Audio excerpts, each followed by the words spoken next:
Liftoff will start in T-minus 10 seconds.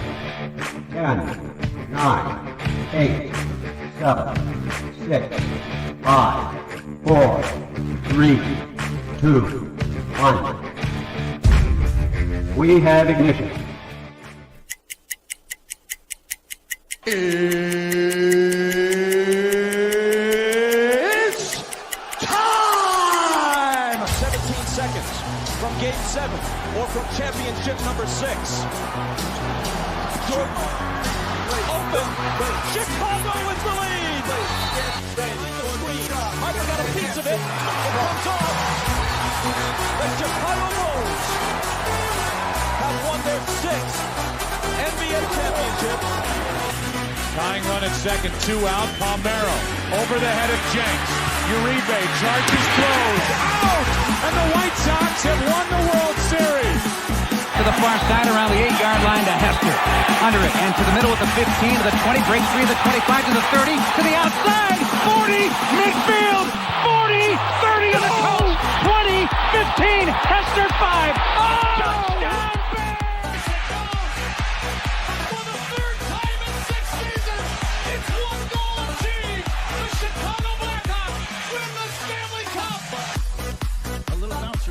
Toward Bryant. He will glove it toward Rizzo. It's in time. And the Chicago Cubs win the World Series.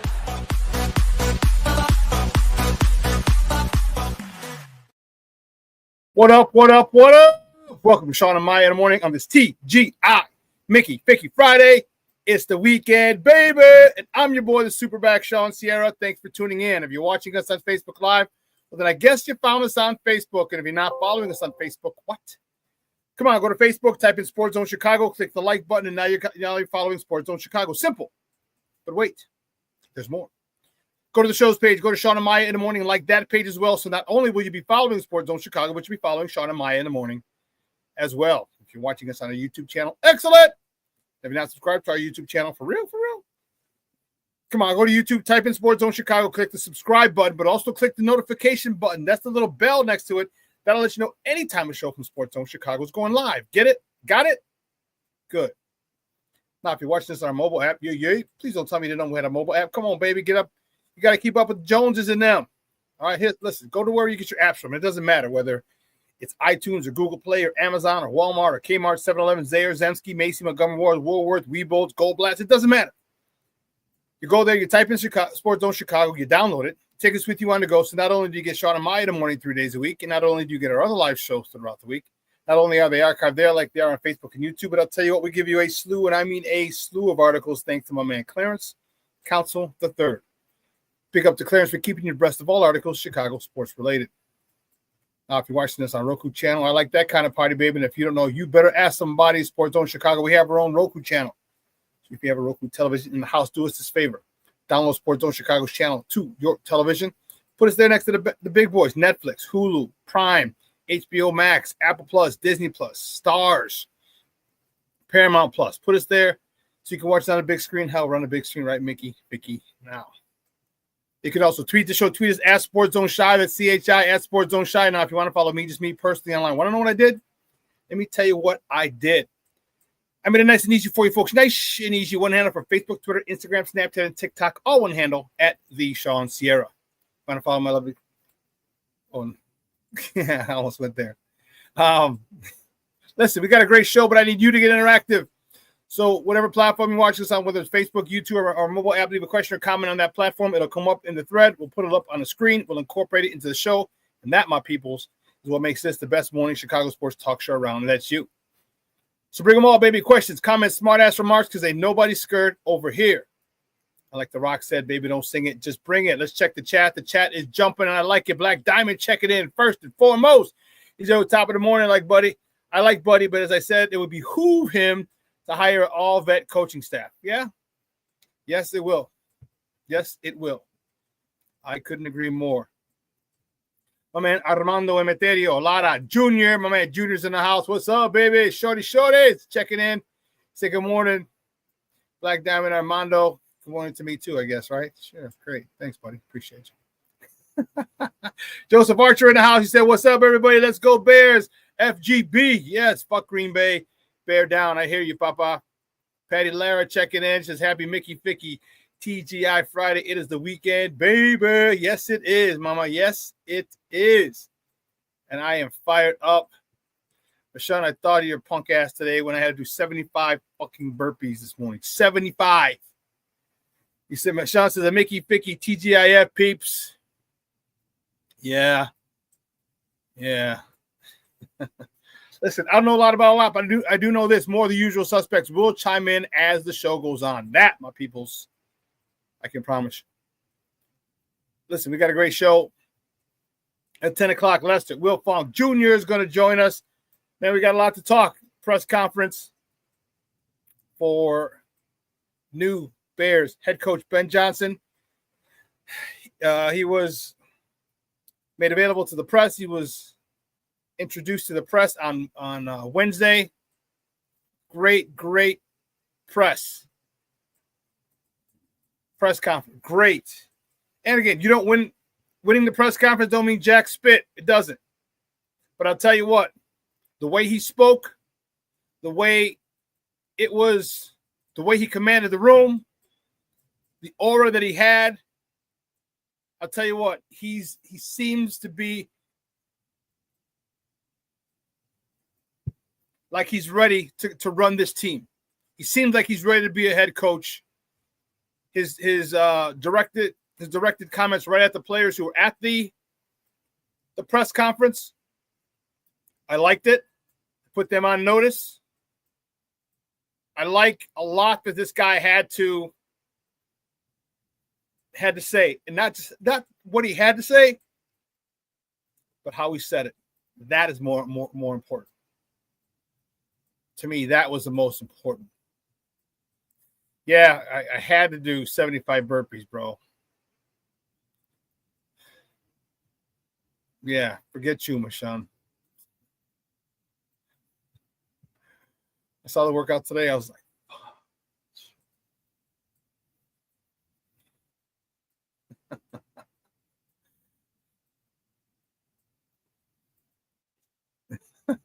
Mr. Shorty says, Shawn, Ben Johnson doesn't have a nervous tick like every other Bears coach. How refreshing. No, he's very smooth. He's very deliberate in what he says and how he says it. He's got a personality. All right. We also saw Steve-O, could you leave that in the folder?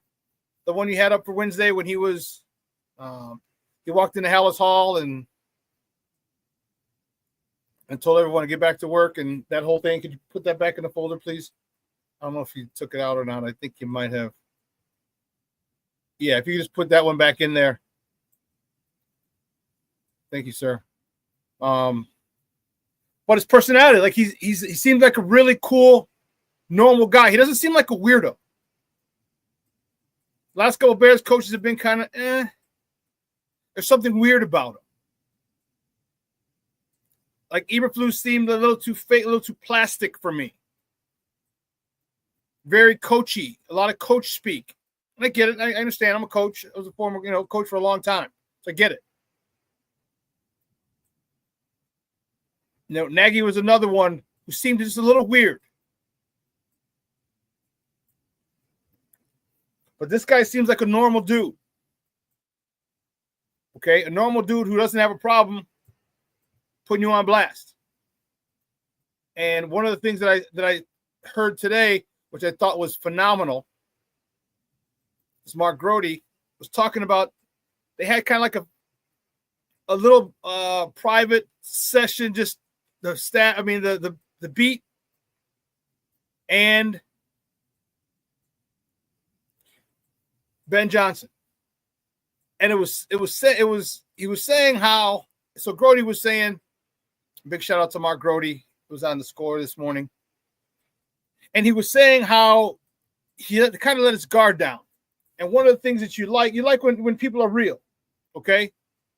And I don't know if the question was asked or if it just came up, or how it came up. But he was saying, he goes, yeah, we didn't want to throw to Jalen Johnson's side.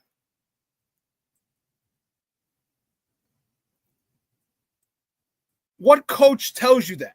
You know what I mean? And if you got a guy who's innovative as he is, with the weapons that he had, to say, yeah, we tried not to throw to Jalen Johnson's side. I thought that was dope. That was great insight, great information that you got that you only get when you get like a personal one-on-one, but it wasn't him. It was just him and the beat reporters. And I thought that was really cool. His personality, I like, is he seems to be able to relate to everyone. And to me, that's important. You can relate to everyone. There are a couple of things. Black Diamond, you said, Cornelius, yes. My favorite quote from Wednesday was get comfortable with being uncomfortable. That wasn't my favorite quote. That was my second favorite quote, or my 1B favorite quote. I'll let you know what my favorite quote of the presser was in a little bit. But that was not my favorite quote. That was 1B or number 2. Close number 2. That's why I gave it 1B. But there was something else that he said that made me giddy like a little girl.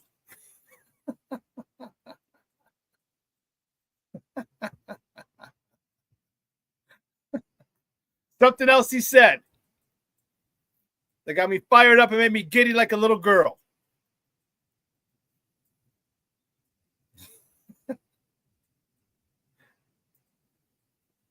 So, thanks, Devo. I see it in the folder. Thank you.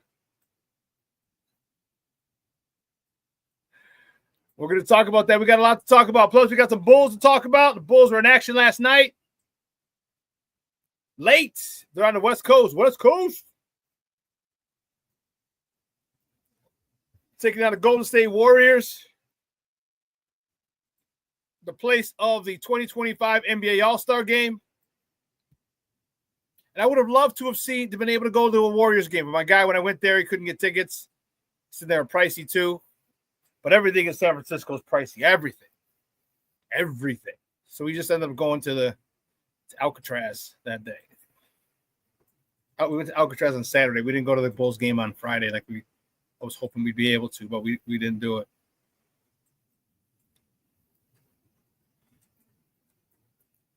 We got some Bulls to talk. Let's see what else we got to talk. What else? Shawn, what do you got ready for my peoples? For your peoples. This is for my people. My party peoples. We got Sox Fest to talk. I can't even say that with a straight face. We got Sox Fest to talk. And then we have Championship Sunday, NFL Championship Sunday to talk. So we got a lot to talk about today. I'm fired up. It was a great workout. Deadlifts were good. I was pissed. So what had happened was, right?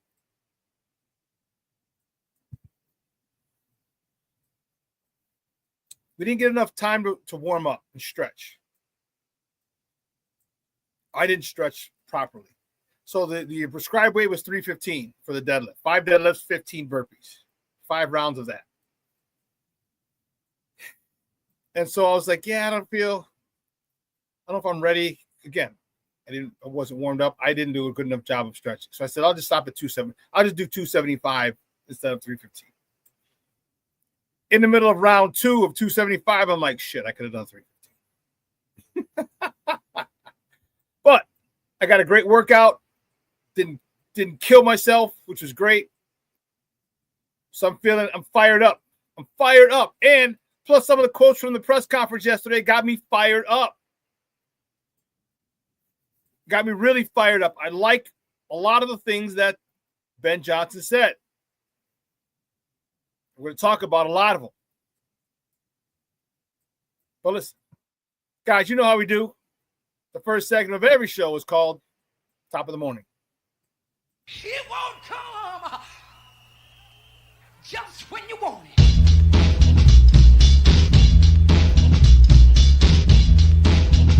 Top of the morning to you. Top of the morning to you. Top of the morning to you. Let's go, baby. Let's go. Let's go. Let's go. Let's go. Let's go. Let's go. Let's go. First top of the morning topic, man. It happened late last night, but talk about it now. The Bullies.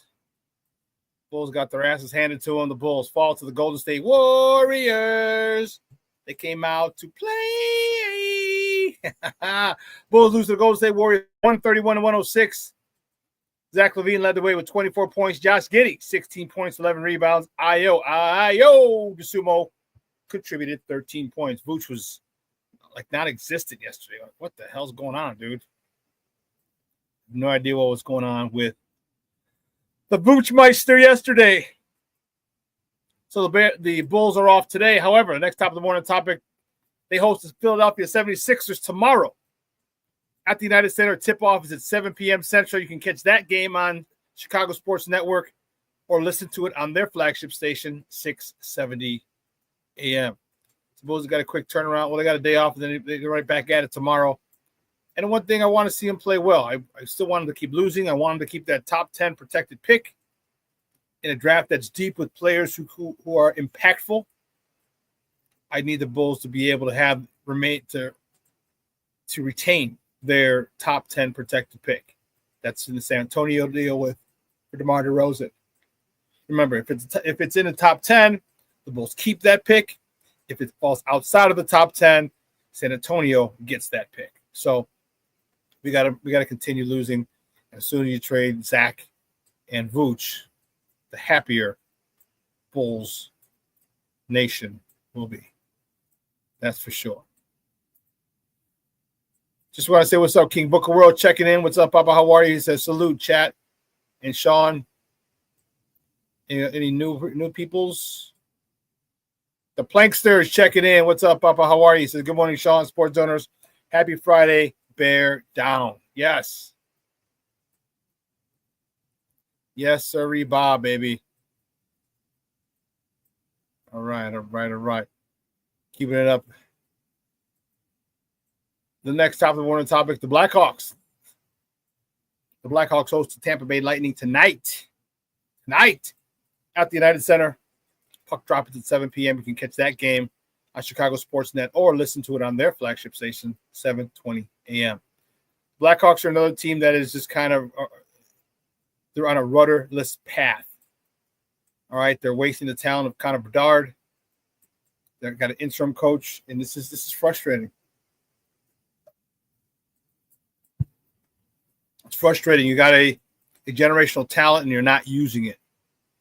Consensus number 1 overall pick last year, and you're not using it. You're not maximizing it, nor are you developing him. And that, to me, is the problem. You're not developing him. He's young. He's 18, 19 years old. I don't know when he turns 20. He might even be 20. But nonetheless, you have to get a veteran here. And one of the things that I said, and people poo-pooed it, and I was like, bring Patrick Kane back. I was like, sign Patrick Kane. And the other guys were like, no, you don't want him in the shadow of Patrick Kane. You don't want this. You don't want that. Let him carve his own path, blah, blah, blah, blah, blah, blah. And I was like, no. Because in Patrick Kane, he has a guy who knows exactly what he's going through. Patrick Kane was the number 1 overall pick, if you recall. Number 1 overall pick by the Blackhawks in what, 2007? 07? 08? Somewhere in there? Number 1 overall pick. 18 years old out of Buffalo. So if anyone can understand what the number 1 overall pick is going through and starting off with struggles and how that feels, it's a former number 1 overall pick who went through struggles and who ended up winning 3 Stanley Cups and a league MVP. People poo-pooed it. They're like, no, we don't let him develop his own path. Like, no, get somebody here. And it's the same thing with Caleb. The lack of a veteran quarterback is hurting him. The lack of a veteran hurt Caleb a lot this year. A lot. You know, even Jaden Daniels has a veteran quarterback in Marcus Mariota, similar skill set. He was one of the top 2 picks some years ago. Okay, so you have a veteran who's picked in the top 2, working with a top 2 pick quarterback. He understands that situation. He understands what it's like. And so I just think it's unfortunate that they're wasting the talent of this kid, Connor Bedard, without having a veteran there when you had a chance to go after Patrick Kane and you didn't. I don't know.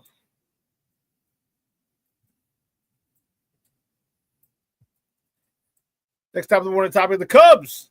The Cubs signed. Oh, jeez. I'll get it over there. Cubs signed veteran infielder John Birdie to a 1-year, $2 million deal. All right. Not the move that's going to blow your socks off. All right, but he's 35 and made 25 appearances last year with the Yankees. This is according to Sun-Times staff and wires. 25 appearances last year with the Yankees, and he had 273. So he definitely didn't waste any time at the plate. He maximized his limited opportunities. And this is like I said, a utility guy for the Cubs. And you need him. All right, every team needs utility guys.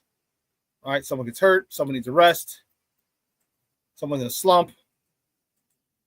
All right, and you have a guy you can go to and that you feel comfortable with.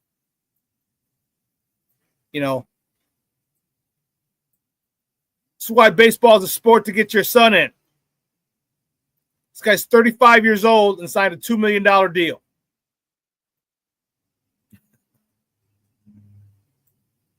$35 years old, $2 million deal. I mean, great. He's gonna what, 750, between 650 and 750. He'll clear with Uncle Sam taking his taxes, the athlete, the jock tax, the minimum tax, where you get taxed every city you go to, every state you go. Excuse me. His agent, his union fees, all that. He'll clear like 650, 750. But it's a hell of a nice year. That's a hell of a nice salary for a year. Well, listen, here's what we're going to do. We're going to take a quick break, and on the other side of the break, we're going to finish up with a couple more top of the morning topics, all right? So don't go anywhere, folks. Keep it locked right here. Shawn and Maya in the morning on Sports Zone Chicago.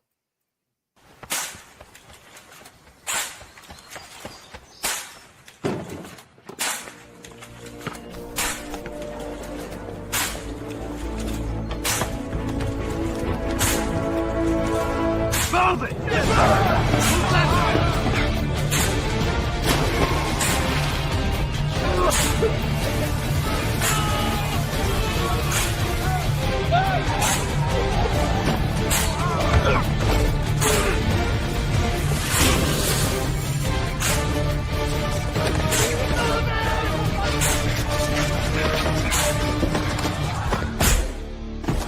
Many will hear the calling. Few will earn the title. United States Marine. The few, the proud, the Marines. Hey, it's your boy, the SuperBack, Shawn Sierra, and be sure to follow Sports Zone Chicago on all social media platforms, on Facebook, Instagram, and our Roku channel. You can find us at Sports Zone Chicago, and on Twitter, we are at Sports Zone Shy. Also, be sure to download our mobile app so you can take Sports Zone Chicago with you on the go.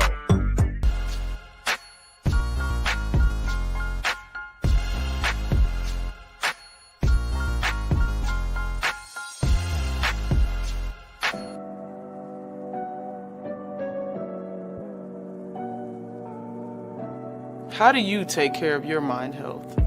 For my mental health, I meditate in the mornings. I have my dogs. They're the best. I just find ways that help me just relax. Finding things that make me happy, like being close to my family. I meditate a lot. and read books. I have hobbies outside of the game. I'm able to switch off. I'm able to turn my brain off from the game of basketball. Your mind health matters. Your mind health matters. We are looking for a few heroes, mentors, trailblazers, innovators, a passion to change lives, spark curiosity, open hearts, and awaken minds, help students answer the question, who am I? This could be your calling, but this is no job. It's the journey of a lifetime. Be a hero. Be a teacher. Mental health and learning disorders don't discriminate. 17 million children and adolescents in the United States live with disorders like anxiety, depression, ADHD, and dyslexia. Less than half get the help they need to thrive. Help the Child Mind Institute change these children's lives. Visit childmind.org.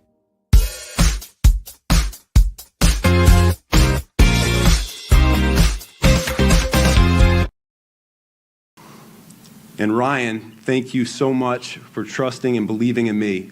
What you and your staff have already built here is so enticing. This roster is absolutely loaded with talent already, and I look forward to building it with you. You and I, as we've already talked about, we're going to be in lockstep every step of the way. I cannot wait to work with you. I told this search committee that I wanted this job. And there's several reasons why I wanted this job. The first is this place. For the last 10 plus years, my family and I have been coming up for a Cubs series every summer. Really? Welcome back to Shawn and Maya in the morning on Sports Zone Chicago. Those comes courtesy of the Chicago Bears. That's the new head coach, Ben Johnson. And really, so one strike one against you, you son of a biscuit. You're a scrub fan. Great. Great. Great.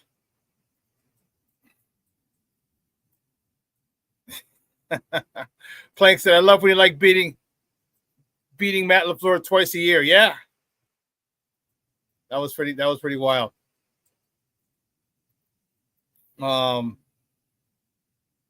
See if just checking, see if anyone else new checked in. Levette Lee checking in. Good morning, Mom. Thank you for tuning in. I appreciate you.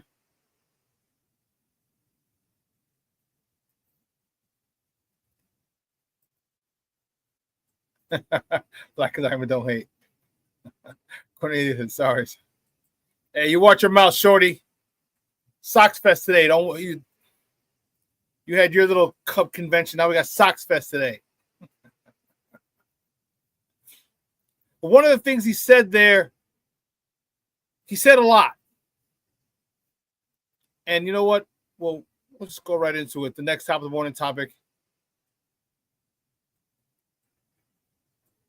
is the Bears introduced their new head coach. Okay. Ben Johnson, he introduced me to the media on Wednesday. Okay. The one thing that he said, and I'm liking this guy because he's the chef. He's the one who's going to make it all happen. But guess what? You know what he also told Ryan Poles? I'm going to help you with the groceries. I'm going to help you with the groceries. Did you hear? That's what he said. He goes, I look forward to, he has a great roster. The roster has a lot of talent, and it does. This roster has a lot of talent on it, which is why last year was so frustrating. Last season, or last year too, was so frustrating because of the talent. But he said, I'm going to enjoy building it with you, meaning I'm right there, homie. We're in lockstep. Means I'm going to give you guys that I want and need to go get them. That's what he said. So you got to understand what's being said by what's being said. And what was being said is like, I'm going to help you with some of that shit. I'm going to tell you who I want, specific guys that I want for this roster. Let's go get them.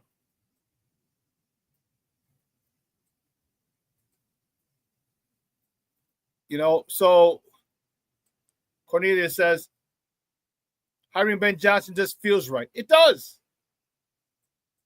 He wasn't my first pick.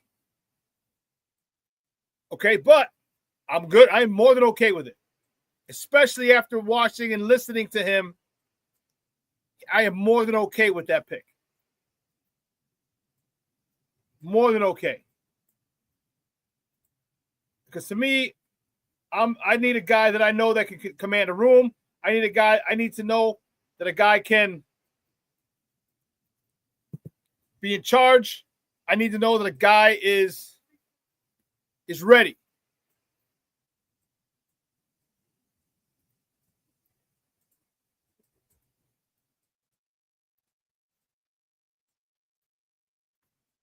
Mr. Shorty said, I was cautiously optimistic at first, but Ben Johnson reminds me of a Jim Harbaugh, a Kevin O'Connell type. Yeah, he's the kind, a lot less coachy speak. But I think this is the job that he wanted for a long time. Well, I think. I know. He said it was. But I think him going back to Detroit was good. And if one of the things that I also thought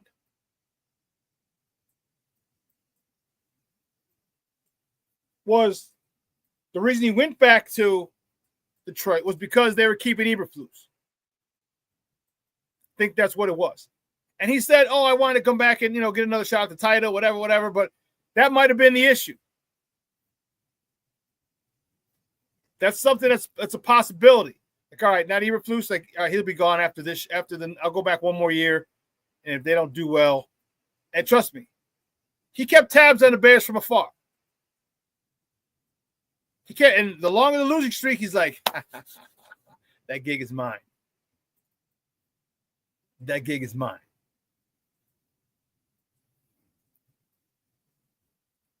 Yeah, Shorty, he said, did anyone see Danny Parkins talk to him about that timeout Flus didn't call against the Lions? Yeah, I just don't like Danny Parkins. I just don't like him. Don't like him, never liked him. Not from day one that he came here. Didn't like him. Still don't like him. Still don't like him.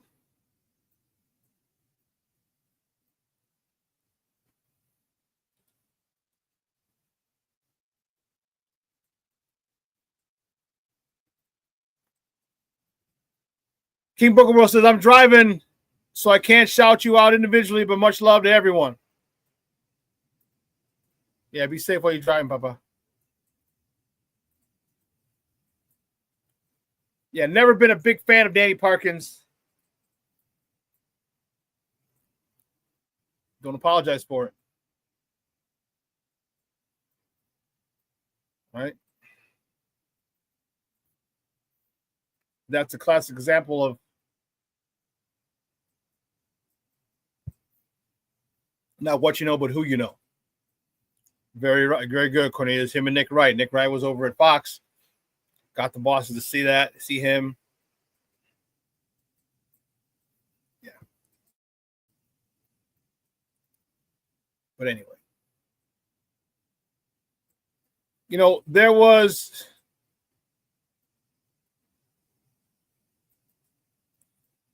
I talked about a couple of things that he said.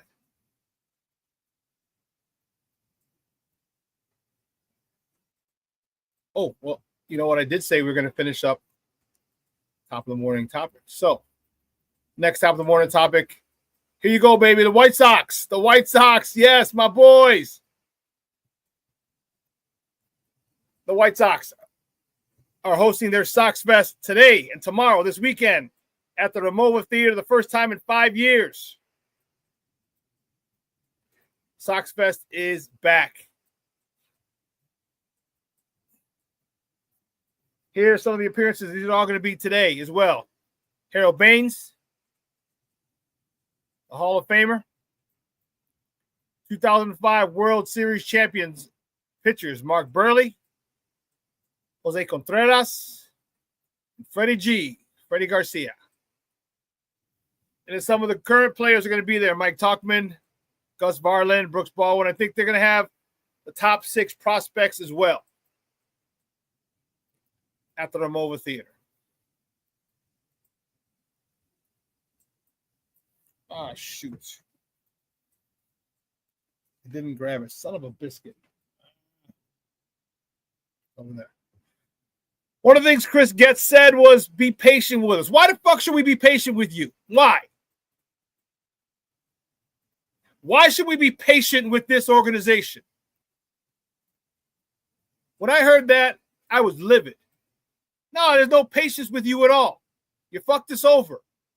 You screwed up and made stupid-ass decisions. Jerry stuck his hand in the cookie jar to stir some shit up. You had a great team. You had phenomenal prospects, and you go and you hire Tony La Russa to screw everything up. You had a guy in Ricky Renteria who's developing those guys. Those guys were playing hard for Ricky. Those guys were having fun with Ricky. And then you go and bring Tony La Russa, you screw it all up. And then you, Chris Getz, you're the director of the director of the minor leagues of the farm system, and there's no one developed. Nobody developed. Tim Anderson was the last, two homegrown products that are 300 hitters there, or that were all stars, him and the Big Hurt.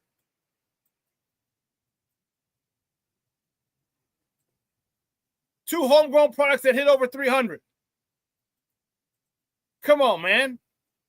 All the other guys that they got, like Konerko, they all traded for. And you want us to be patient with you. So you didn't develop these guys when you were the minor league director. And now you want us to be patient when you're in charge, you're the general manager of the big leagues? Why? What have you done to deserve our patience? I was talking to Steve-O this morning before the show. And I was like, you know what? I might just go to 2 games next year. Opening day and across town.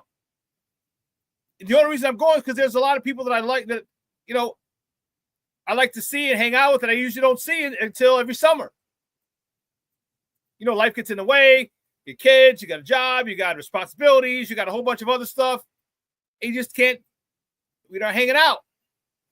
So that might be the only reason I go to games. But I told him, I said, if I go to the games,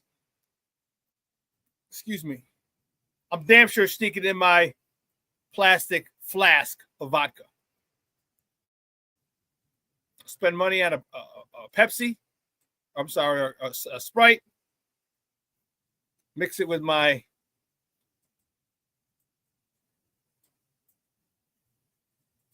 the vodka and be good. Oh, wow. This just came across the wire. Former Seahawks head coach Pete Carroll agrees to a deal to become the new head coach of the Raiders.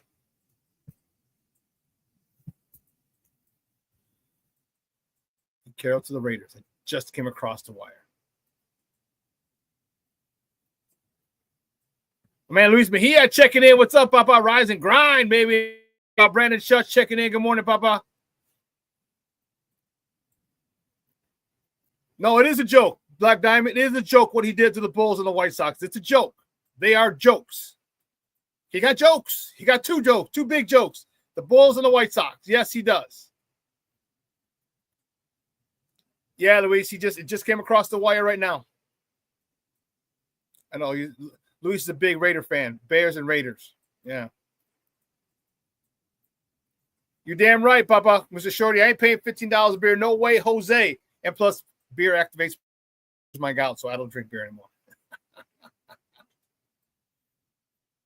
But yeah, I'll tell you, I'll go spend $7 for a pop, clean out one of the metal beer cups for one of my friends, get ice, and mix my Sprite and vodka. Tito's and Sprite. You're damn right, Black Diamond. He says, shake my head. That's a shame because y'all had something in 2020. Hell yeah, we did.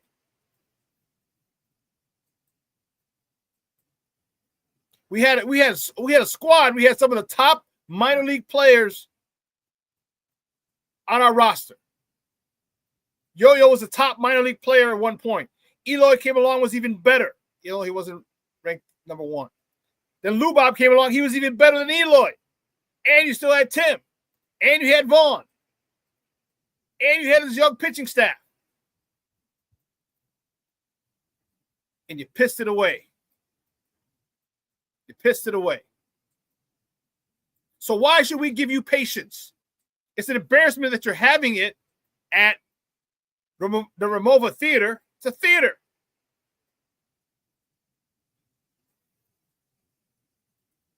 And and then we had Abreu still with all those youngsters who looked up to him. Man, but you want us to be patient with you. No. Screw you, man. All the bullshit you put Sox fans through and you want us to be patient with you? No. You're freaking cowards because you didn't want to have Sox fans the last couple of years because you knew Sox fans were about to tell you about yourself? Sox fans were going to be livid?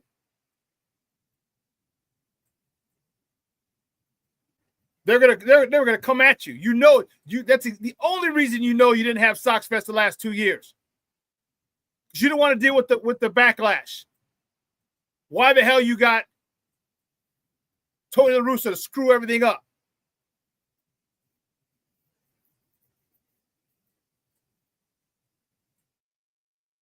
Because you had it. You had Rick Hahn set this team up perfectly. And you undid what he did. Rick Hahn should be in jail for highway robbery, grand larceny, all the draft picks, all the prospects he got for trading in those trades back in 18, 19. All that young talent he had, and we had the top minor league system in baseball.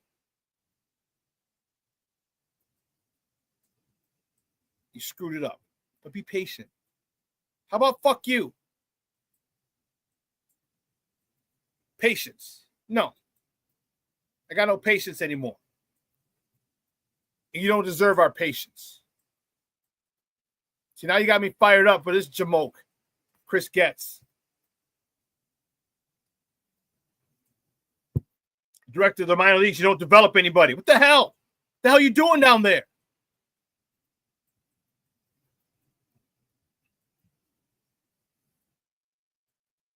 James Ford Chicken. Yeah, I just read that, James. You just came across the wire. Yeah. Well, let's get to the 800-pound gorilla in the room.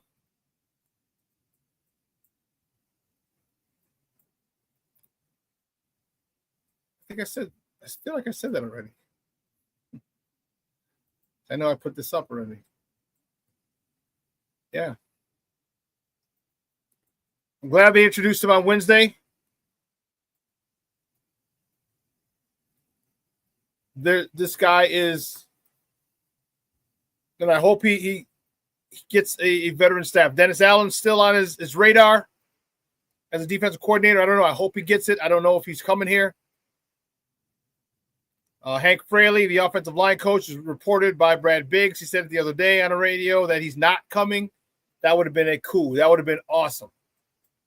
To get their offensive line coach, he would have been given the title of offensive coordinator because Ben Johnson's calling the plays, so it doesn't matter. Kind of like Andy Reid.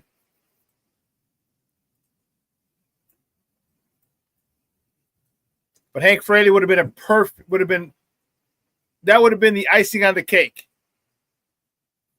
He's also up for the offensive coordinator position in Seattle.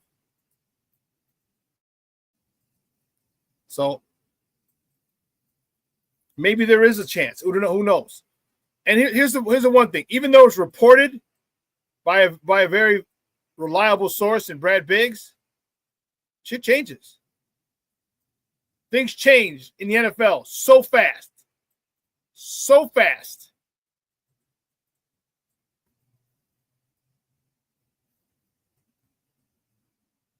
Brandon Schutz said, I missed Wednesday's show. Is there going to be a repeat of that? Yeah, just go to YouTube and you can check it out. It'll be in our YouTube channel. January 1/22/25.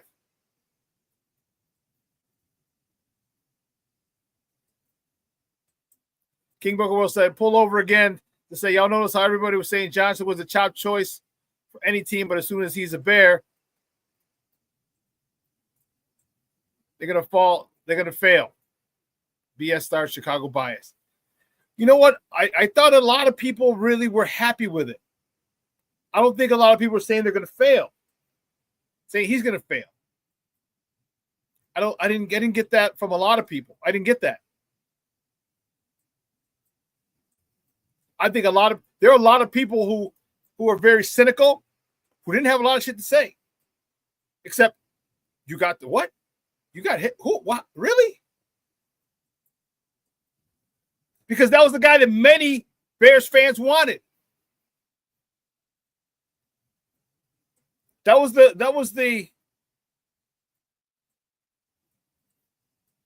guy that many Bears fans wanted. He was the hot candidate, the brand new shiny toy, the number one guy in this cycle. And you're like, nah, they're not going to get him.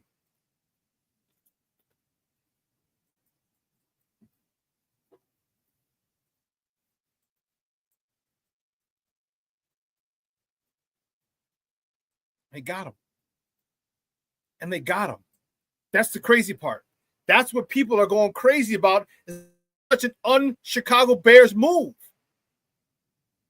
You got the bell of the ball. But he wanted to come here too. And that says a lot. That says a lot. The fact that he wanted to come here. So when he's telling you, he ain't blowing smoke up your ass. When he said they got a good roster. And he tells the media, the beat writer, we didn't throw at Jalen Johnson.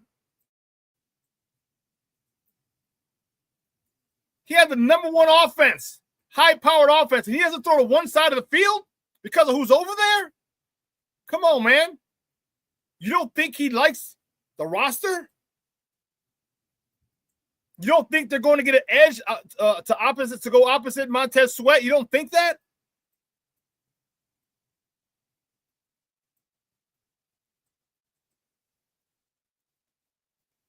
He is at a great place. So when he says this is where he wanted to be, it showed it's where he wants to be. He had other interviews that he canceled. He didn't even step foot into Hallis Hall and he signed a deal. First time he was in Hallis Hall is when he was signing his deal. Usually you go through the process. The second interview, they fly you in. All right, you just lost, so you're able to be flown in and wined and dined, and they did. Or they were going to, and he was like, nah, I want to go there. You're damn right, Plank. He did call the Bears a sleeping giant. He said those guys, that was the team I was most concerned of because we all thought that the Bears were going to do something this year. They had the talent. They had the continuity. They had the brand new quarterback. They added wide receivers. The defense was still being run by Eberflus. So everybody thought, and I was one of them, I thought the Bears were going to do much better than they did.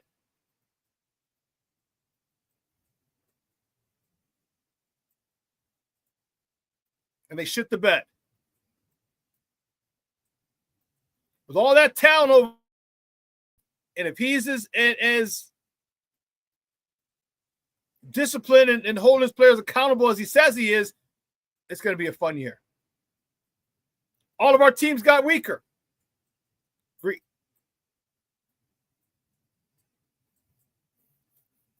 All right. Obviously, the Detroit Lions are weaker.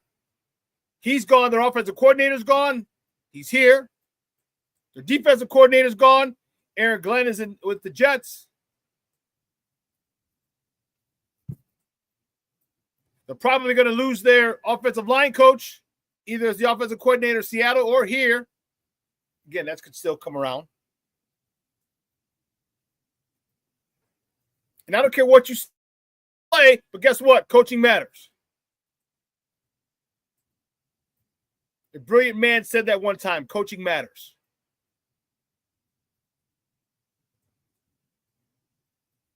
Minnesota, what are they going to do? Their defensive coordinator is probably going to get a head coaching gig. Not for sure, but probably. What are they going to do at quarterback? You're re-signing Sam Darnold? You saw Sam Darnold himself the last 2 games of their season. Are you ready to give him a huge contract? And if you're not, now you got a rookie for all intents and purposes.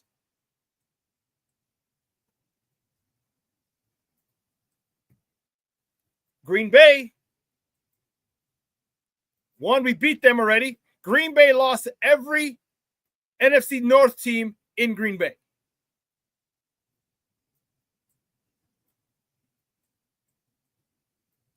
Every NFC North team in Green Bay.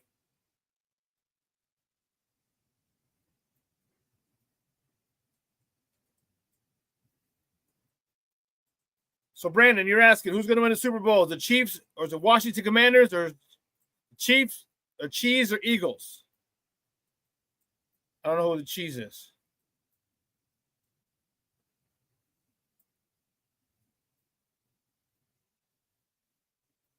I think it's going to be Philly and Kansas City.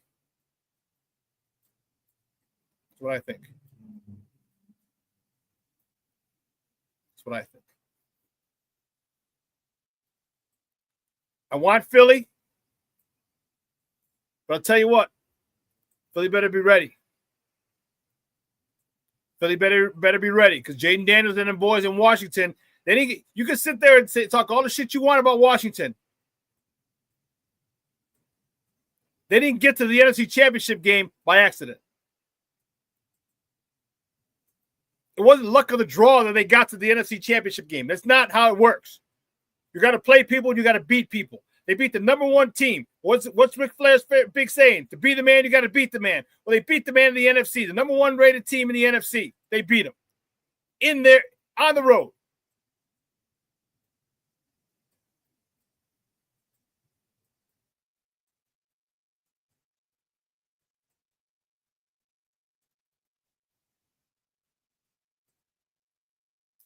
Looking forward to it.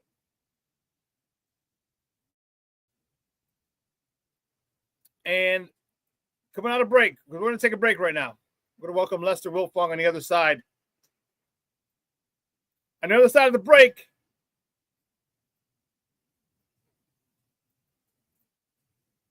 the clip I played coming out is my favorite clip that he said.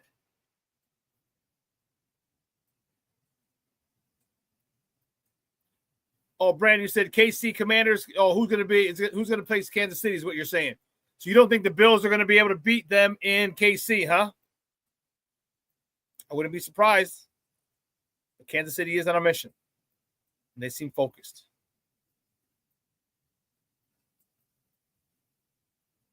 So, this on the other side of the break, as I said, we're going to welcome my man Lester Wiltfong Jr. So don't go anywhere, folks. Keep it locked right here. Shawn and Maya in the morning on Sports Zone Chicago. Hey, it's your boy, the SuperBack, Shawn Sierra, and be sure to follow Sports Zone Chicago on all social media platforms, on Facebook, Instagram, and our Roku channel. You can find us at Sports Zone Chicago, and on Twitter, we are at Sports Zone Shy. Also, be sure to download our mobile app so you can take Sports Zone Chicago with you on the go. Time out. How are you feeling right now? Happy? Excited? Angry? Overwhelmed? One of the best things you can do for your mind health is to name what you're feeling. It can sharpen your awareness and help you talk about your feelings with someone you trust. Here are 3 questions to ask yourself. Where are your thoughts right now? In the past, the present, the future? Do you notice any sensations in your body? Is your heart beating fast? Is there a flutter in your stomach? Or are you fully relaxed? What do you need right now? Time with others? Time to yourself? Remember, there's power in this awareness. So find ways to identify what you're feeling today.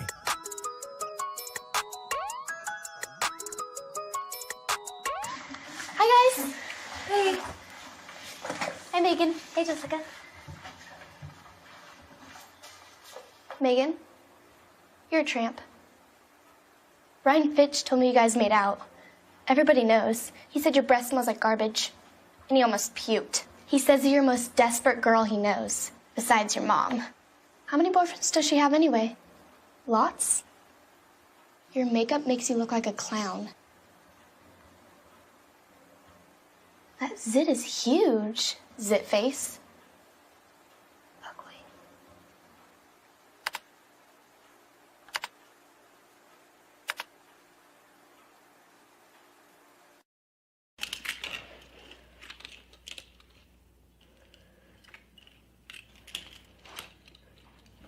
Hey, bud, what you doing? I'm playing with cars. Cars? Can you show me what a car does?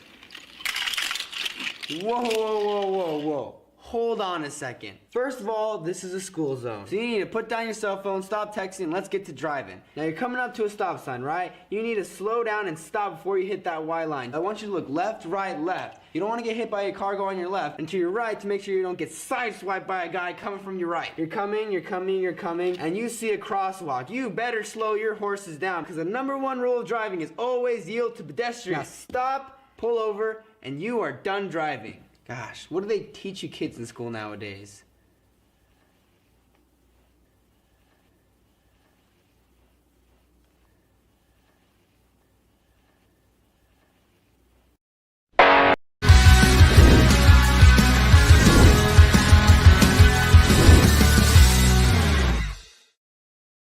This offense will be calibrated with him in mind. We're going to build this thing. This is not simply a dropping of a previous playbook down on the table and starting there. Nope. We're ripping this thing down to the studs, and we're going to build it up with him first and foremost, and then with the pieces around him next. I really look forward to challenging him and pushing him, as I said before, to continue to grow and develop. Yeah, I think offensive line is certainly an area that we need to get better play from going forward, something that Ryan and I have already talked about. We will develop a plan of attack for how to get that done, but I'm looking forward to getting an excellent offensive line coach into the building to help develop the young talent that we already have on the roster. You see why I'm happy like a little giddy like a little girl? We're gonna break this shit down and build it around him. There's a crazy idea. Why the hell would you do that? Why would you build an offense around the skill set of your quarterback? Does anyone else know about this? Welcome back to Shawn and Maya in the morning on Sports Zone Chicago. Those clips courtesy of the Chicago Bears. That was the man, the new head brother in charge over there, Ben Johnson. No, not the steroid-using trackster from Canada. No, not him. The new Chicago Bears head coach, the walk-on. At, what was it, North Carolina? North Kakalaka. Man, I'm fired up about it. And that's what got me so fired up. When he said that, we're going to break it down, build it around him. What other coach has done that? What other offensive mind has come in and said, I'm going to build it around him? No, it says, no, you fit my scheme. From Mike Martz to everyone since Mike Martz. Here's my scheme, run it. No. Why do you think Baltimore goes to the damn deep in the playoffs every year? Because they build their offense around Lamar. That is the most important thing that I think he said. Because is it the thing to develop Caleb? You get the max out of Caleb. He's your generational quarterback. So wouldn't you want your offense built around him? Maybe it's me. Call me crazy. I've been called crazy. I've been called worse. But that was the most important thing that got me so excited when he said that the other day in the presser. Listen, my guest today, I'm fired up to have him. He's a good friend of the program. We've been rocking together for years. I appreciate every time he gets to come on. He is the big man in charge over there. Don't get much higher than him. He's the editor-in-chief of Windy City Gridiron. You can find him on Twitter at Wiltfong Jr., Wiltfong Jr. Guys, just welcome back to Shawn and Maya. Lester Wiltfong Jr. Lester, what's up, Papa? How are you? I'm doing good, man. How you doing, Shawn? I'm fired up, baby. I am fired up. We're going to rip this shit down to the studs and build it around him. Anyone else do that? Anyone else know about that shit? You know, it's such a novel concept. You know, when the rumors started popping up about Ben Johnson to the Bears, right, I started digging more into Ben Johnson's background, and I found a couple articles about his scheme and stuff. And what stood out to me was he talked about when he first was given the full-time reins as OC over there. him and Jared Goff took a weekend together, did nothing but talk football, talk concept, talk, hey, what works for you? What doesn't work for you? What do you want to run? What are some things we can do to build this around you? They spent like basically a jam session, just figuring out the playbook. And so I'm like, okay, this is going to work, right? This is going to be what Caleb needs. All the narrative starts coming up. Oh, Caleb can't run Ben Johnson's offense. I'm like, it's not going to be the Lion offense. It'll be the Bear offense. And that's what he said in his first thing as presser. I'm going to build this around Caleb. So I'm sure at some point here, we're going to hear about some secret meeting they had.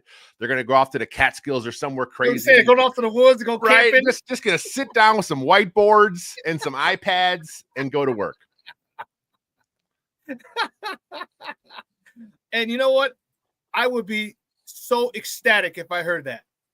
So, like, all right, dog. All right, we got a 2-bedroom cottage in the woods. They got Wi-Fi. We're bringing a big ass 85-inch TV. Okay, we'll hook it up, and we're going over film for 72 hours, a weekend away, dude. I'm telling you, my nipples would get hard if I heard that, dude. It's just this is what you want. I mean, Caleb talked about it the day he was drafted, like right away, early on in the process. He wants to be coached hard. He wants to be the greatest. He wants to be the best. He wants 8 Super Bowls. Okay. You don't have lofty goals like that and are afraid of work. He wants to be pushed. He wants to work hard. And he's got a coach now that's going to do that. And, Ben Johnson's detail orientated. He's not going to put up with some of the lax stuff that we heard come out of what happened with Shane Waldron and Eberflus. Look, do it right. If you don't get it right, do it again, and we're going to sit here till you get it right. So I think that's kind of taskmaster kind of stuff you need out of your guy that's calling the shots. It is, and you know what? Talk to me about Ben Johnson himself, because how did you like the way we all saw the social media thing, I think that got pulled down from the worker because the Bears were filming it, and his little joke, like, get back to work,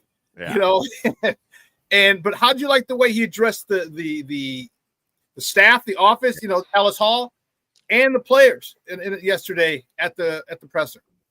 Well, I mean, it's the leader of men was the buzzword, right? Everyone, can he lead a room? Yeah, I think he could be fine in that instance. I mean, he came in, he understands. I mean, he's obviously the head football coach.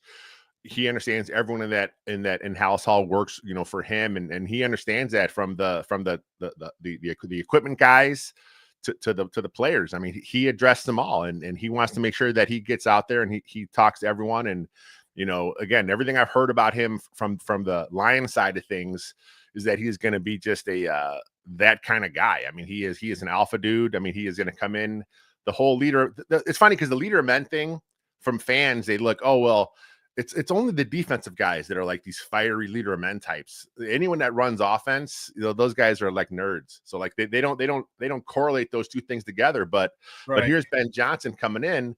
Look, he worked for Dan Campbell for 4 years, and they also worked together in Miami a little bit. So he's been around one of the most grittiest, fieriest, hardcore badasses, Dan Campbell. Yeah. I mean, he exudes that kind of grit, right?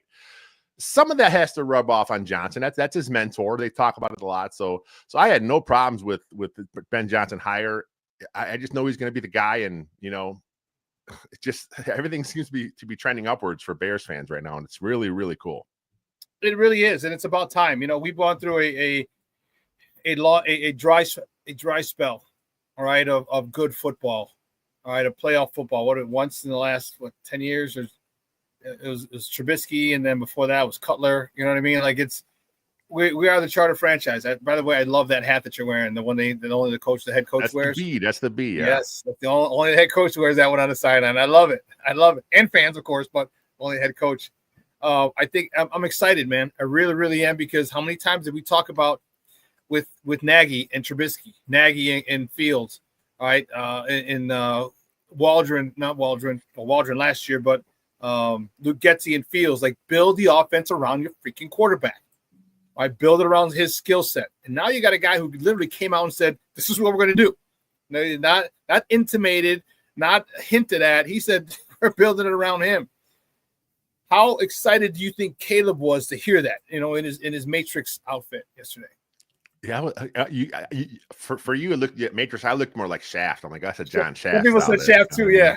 old school detective, right? So that was cool. I mean, it was just the fact that they all kind of came in, some of the leadership came in to kind of see that, hear that. Yeah, Caleb has to be ecstatic. I mean, this is, like I said, this is what he wants. He wanted this from the start. He wanted someone to kind of get in there and can kind of just challenge him because, you know, he talked about that. That's how he is. He likes to challenge people. So he wants to get pushed back on him. So, I mean, look, you build the offense around Caleb, but here's the thing. Caleb is a great athlete, right? So the bootleg concept stuff's going to work for him, but he's also shown that he can play on time, you know, so that'll work for him too. He's pretty much a complete quarterback where he can do kind of whatever the coach asks him to do. Yeah. But it's going to be neat to kind of see what they come up with and the stuff. Because the thing is about coming in and going and figure out what you do good is, it's like, what do you see well, you know, when you're out there playing? Are there certain route concepts that you really have a good feel for? You know, it's also going to marry to what the receivers do, because a lot of Ben Johnson stuff in Detroit was a lot of option routes, right? Which is what we kind of saw last year. They tried to do a few of those things. They weren't always on the same page. But I think the difference is this time, Ben Johnson's not going to call that play unless he is 100% confident that his quarterback and his receivers are all on the same page. We're not going to see those miscommunications like we saw last year. And I know I'm excited for 2025. I think 2026 is when our championship window opens. I think we can get to the playoffs this year. Maybe get knocked down the divisional round. I don't know if we can get to the NFC championship game, especially if Washington continues on their trajectory, and if Philadelphia continues on their continues to remain where they're at. You know, I'm not worried about Detroit. They're weakened big time with the two coordinators gone. Their offensive line coach probably going to be gone. That hurts. That hurts a lot. But I think 2020 really opens up. I think this is where we let everybody know we're here. 2026, we're like, all right, it's our shit now. So one of the things he said, and I played in a clip after the first commercial break, was he talked about the talent on the roster. And he said to Ryan Poles, he says, "Hey Ryan," he goes, "I'm really happy and I'm looking forward to building and adding more talent to the roster. We're in lockstep." What do you think he is going to want with these first 3 picks in the top 41, 42 picks in the NFL draft coming up? Because I said, he told Ryan Poles, "Listen, I'm telling you what I want. I'm gonna tell you who I need." Yeah. And he's got to go get it. Well, we kind of saw what Poles did with Flus, right? First draft, he goes defensive back early, both, you know, Brisker, Gordon. You know, we've seen him get Gervon Dexter, you know, early in the second round. We see him go out and get his linebackers he needed for his defense, you know, Edmonds and Edwards. We saw him go out and get Montez Sweat for his defense. Now you have an offensive head coach in place here. So look, give me some offensive linemen, right? So I'm thinking offensive line, you know, I'm thinking another offensive lineman. I'm thinking maybe another offensive lineman, because this O-line is pretty bad right now. I mean, you got Darnell Wright at right tackle, Braxton Jones, who I know a lot of fans are down on, but, you know, he's serviceable to the point where you can get by with him if you have to. But look, if a left tackle sitting there for you feel is better than Braxton Jones in the draft, go get him. Okay, whatever it takes to make your offense better. But you're going to have to get a couple guards. You're probably going to have to get a center. I think Coleman Shelton is fine. I mean, I think he had a rough start to the season early, but as the year went on, he seemed like he settled in there. The one thing about Shelton, but this is a lot of centers in the NFL, they have a problem with the really, really big nose tackles. That's just not a Bears problem. That's a league-wide problem. Right. Most centers are athletic guys. They're just not capable of taking on 350-pound defensive tackles. So you're going to see those guys struggle from time to time with that. But I think Shelton's a guy that you can be fine with. But again, draft a center, you know, let him compete. You know, you still got Ryan Bates coming back. I'm not sure where he kind of fits into this plan here, but at worst, he's a decent swing guy for the interior. So I think it's going to be a lot of O-line. I would not be surprised that if you go out and you get a running back in the draft at some point. I don't think you're going to get one early, but I think it's a pretty deep class from what I understand. My guys are telling me. So get a guy in early on day 3, maybe late day 2.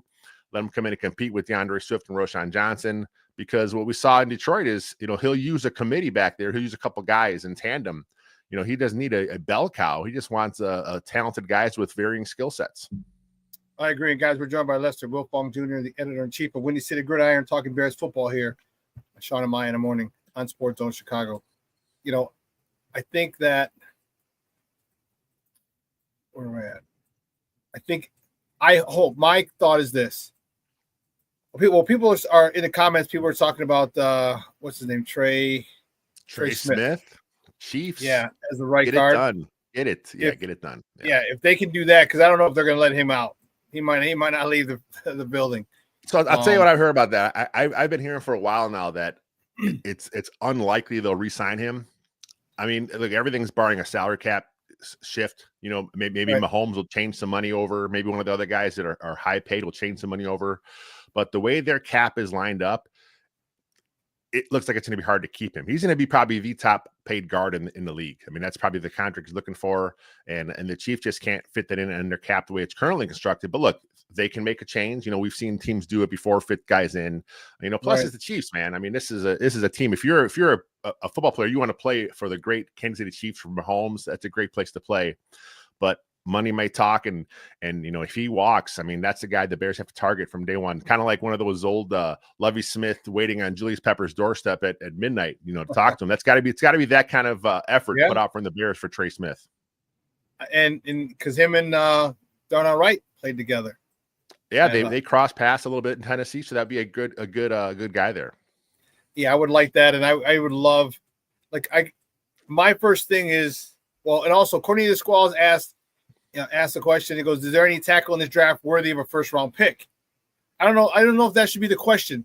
Are there any tackles worthy of a first-round pick that'll be available at number 10? Yeah, that's the question. Should be the question. I mean, more for you, Cornelius.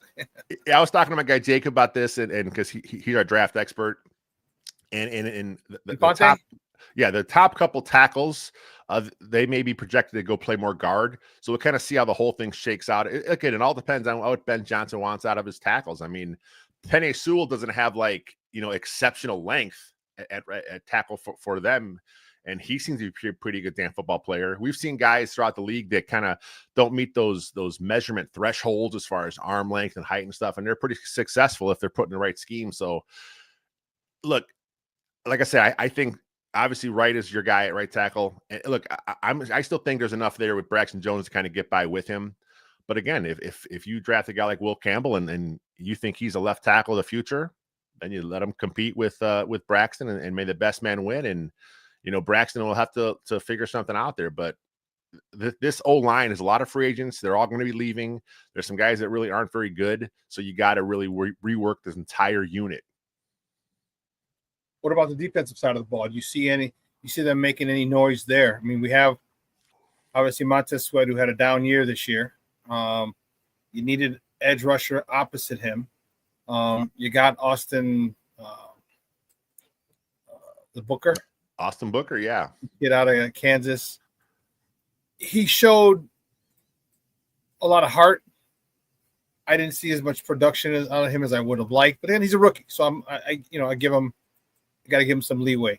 DeMarcus Walker, solid, but nothing to write home to mom about.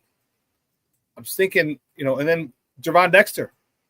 All right, Gervon Dexter didn't really take that big step forward, like we were hoping he would. And remember everyone after year one, they're like, oh, Gervon Dexter outplayed Jalen Carter. Yeah, well, guess what? Next year, Jalen Carter is all pro. So what do you think? What do you think about the defense? How do you think they're going to attack the defensive line? Because they definitely need help there. Yeah, I think they had a pretty decent group last year, but when Billings went down, it kind of exposed them. They didn't have a backup nose tackle. Right. I think you got to find a guy that can back up Billings. Zach Pickens ain't it. I don't understand why you're trying to play him at the nose anyway. I think you got to get another edge. I mean, I think that's just a given. I mean, you always have to have pass rushers. You need 3-4 of those guys you can count on every week. Can never have too many pass rushers, bro. Yeah, None. I mean, and I like Montez Sweat. Like I said, he had a bit of a down year. He's a good football player, but he can't do it all himself. Dexter's fine, I think, at the 3 tech, but you got to get some more depth inside. Because I think your starters are pretty much set. And I do like DeMarcus Walker. I think he's a really good football player. He gives you a lot of versatility, but he doesn't give you a lot of speed off the edge. So I think you got to get another guy you can trust, whether that's high in the draft. We'll see kind of how some of these guys, these fall here. But if the top guy on your board is a defensive end in the first round, I have no problem with the Bears going defense in that spot, just because, again, you have to get after the quarterback. And if this Bears offense is clicking, you're going to force the other guys to throw. So look, let's throw some more bodies there to chase him down. And I like Booker's upside too. Last year, a 5th-round draft pick, like you said, he flashed at times. He showed good heart. He hustled. He was always around the ball, chasing things down. Yes, he was. But he a lot of tackles from behind. I don't know the TFL, TFBs, tackle from behind. He was hustling his ass around.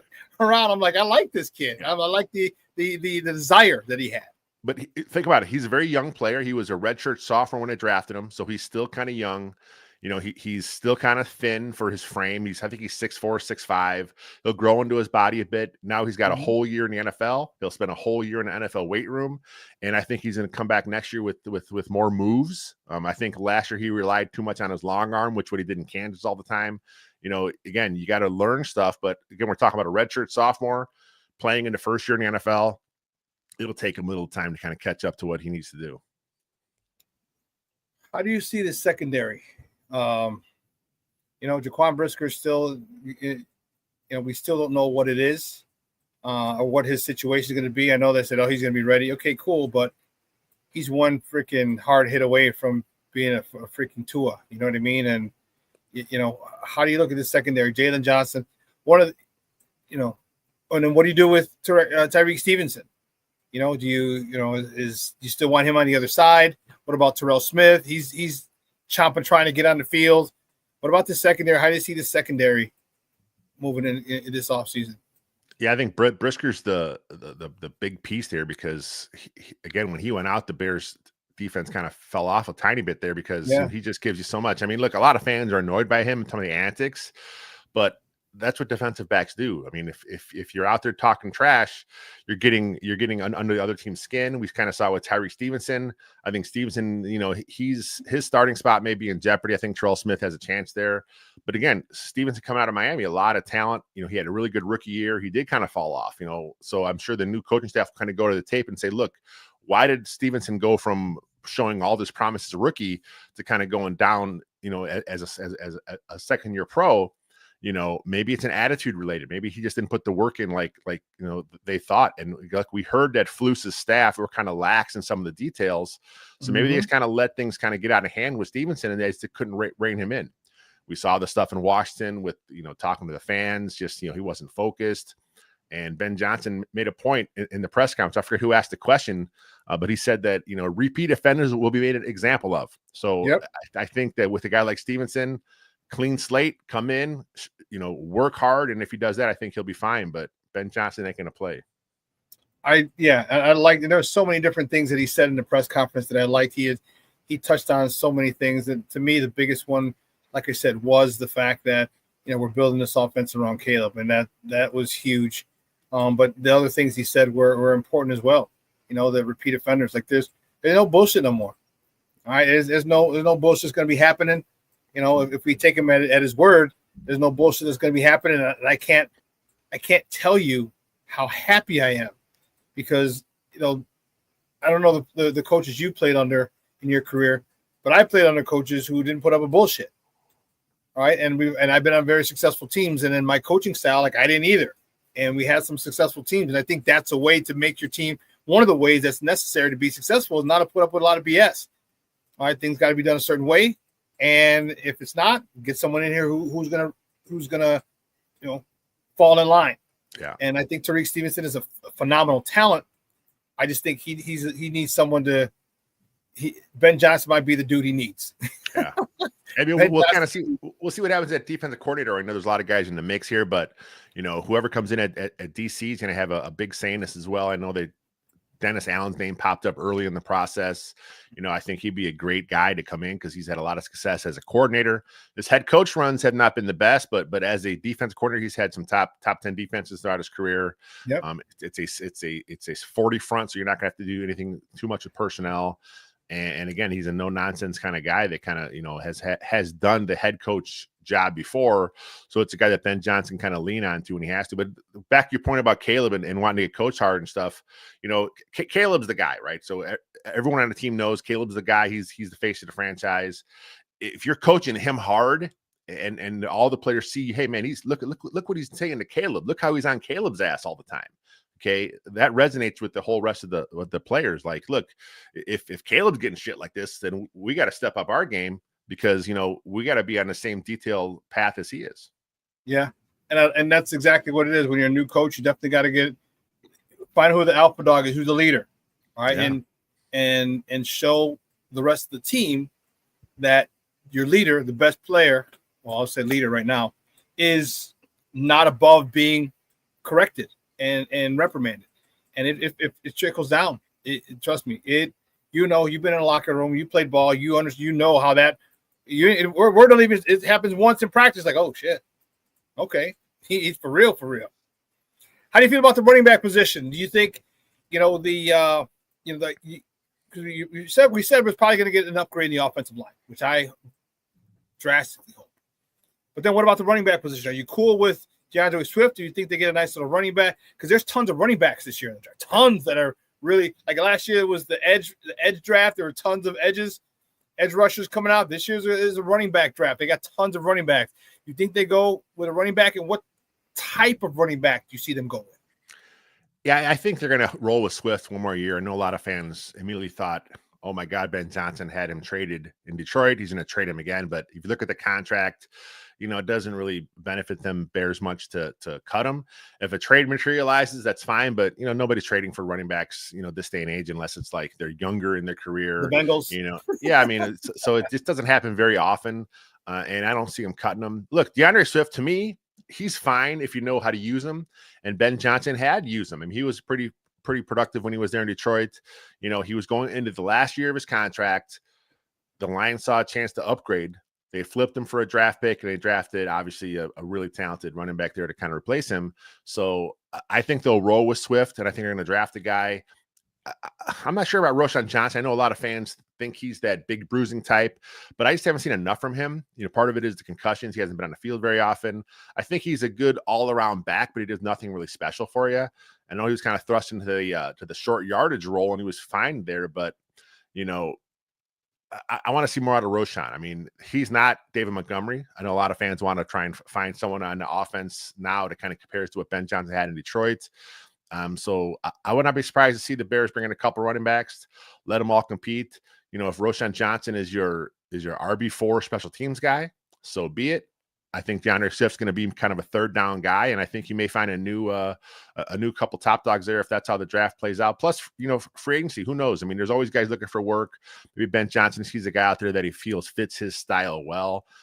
It's going to be a definitely interesting offseason to see how kind of they construct this roster. So you think it's going to be a bigger back than a DeAndre Swift, a more power, because I mean you got your because I think DeAndre Swift is like a scat back. I mean, that's all he is. Yeah, screens. And I'll tell you what though, he impressed me a lot running in between the tackles. I did not give him credit for being able to run between the tackles, and a lot of it, I forgot what game it was, right up the middle. I mean, he had a lot of runs between the tackles. He was not afraid to get up in there, but he's not the guy that you want third and short. He's not that dude. He's a little light in the ass. He's small. He's light in the ass. And if you want to get a double, you definitely don't want to get the same kind of running back. So you're going to get another, bigger one, and I don't know. And I'm glad you mentioned that because towards the end of the season, early on, we saw a lot of these inside zones. He would always look to bounce. He'd try and bounce everything, right? And then as the year went on, maybe it was Thomas Jones taking over as play call. Maybe that's what kind of flipped the switch in him. But there were some inside. I think they might have some duo runs where he just basically hit the hole. There was no bounce, and I'm sure someone got in his ear, say, "Look, don't bounce this. Just run that stuff straight up the gut and get what's there." So yeah, he did get a little better running inside towards the second half of the season. But still, he's not a guy I want to see doing that very often. There were a few times where he would just kind of run. Like you said, he's smaller. He doesn't have a lot of power behind his pads. And there were times in the season where he kind of would just run, and it's like he hit a brick wall, and like he just stopped. And it's like, what? Like, why is this? Why are you giving this guy the ball on third and short or fourth and short? He's just not that guy. But as far as in the passing game, he can run routes as a receiver. He can split out wide. He has good hands. He's quick. He's shifty. And look, it doesn't hurt to have a guy that wants to, that can take it to the house every time. And that's who Swift is. So anywhere on the field. Yeah, bring us some guys to compete. Let that running back room shape out. Swift, again, his contract is what it is. He probably only here 1 year, and they'll let him go after this next season. The coaching is where I'm really looking forward to now. Hank Fraley was talked about coming here, the offensive line coach for Detroit, making him the OC and name only. Reports have kind of shifted that he's not coming here. I know Brad Biggs was on, said yesterday he's not coming here, but you never know, stuff changes. Hell, Josh McDaniels had a whole staff flying to Indy thinking he was the head coach, and he said, "I'm out." Yeah. All right. Is there an offensive line coach that you know that's out there that you would like to see, obviously beside Hank Fraley? Is there another guy that you would like to see the Bears sign? Because this offensive line is definitely in need of an upgrade. They're in need of a coach, but they need an upgrade over Chris Morgan. Yeah, it's hard to say because if you're under contract with another team, you can't make a lateral move, right? You can only be brought over if you're going to be given a coordinator title, the offensive coordinator. So I know Joe Philbin, I think he's the O-line coach for the Raiders now. He's a former head coach. He has a history with Ben Johnson. You know, maybe he's the guy they kind of bring over. You know, he has been a coordinator in the league as well. So maybe that's the guy you kind of talk to. You know, maybe some guys around the league are out of contract. You know, we don't know that. Contracts for coaches aren't really readily available. So maybe some guys they've already talked to, they're out of contract. So we'll kind of see how that shapes up. But yeah, the Chris Morgan exit, I was pretty pleased with that. Look, I've just broken down some of the film over his time, and there's just some weird things that happen up front. I don't understand why they're doing things the way they do. You know, why you can't pick up a goddamn twist? The players struggle with stunts, and it's like, look, I understand that falls on the players, right? But yeah, at some point you got to look back to, you know, what are they being taught? How are they being taught? Something's not sticking. I mean, if you're struggling with a twist, you know, in week 10, you know, if that's a problem for you, and I understand you have a lot of guys working in and out of the lineup, right? You need 5 guys up front that work in unison, and they didn't always have that. But still, some of these are simple stunts where it's like, you know, they should have been better, and that kind of falls on the coaching. So yeah, I was kind of happy that they made that move. It was expected, you know, once they fired the staff, you figured he'd be gone. But when that news became official, it kind of like hit pretty good. Like, good, finally go out there and get a guy. And even Ben Johnson mentioned that in his presser. You know, going to get an O-line coach, comes in and work with these guys. So he understands the importance of the guys up front, and I'm excited to see a little more emphasis put on that position. Yeah, me too, because that's really going to determine how well Caleb does. It's really going to determine that, and I think I hope, like I said, I think he's going to be in those meeting rooms, and you know he's going to have a lot of pull. Usually, I mean, he's a new guy, so you're definitely going to want to acquiesce to some of the things he wants. Are you happy that Poles is still here?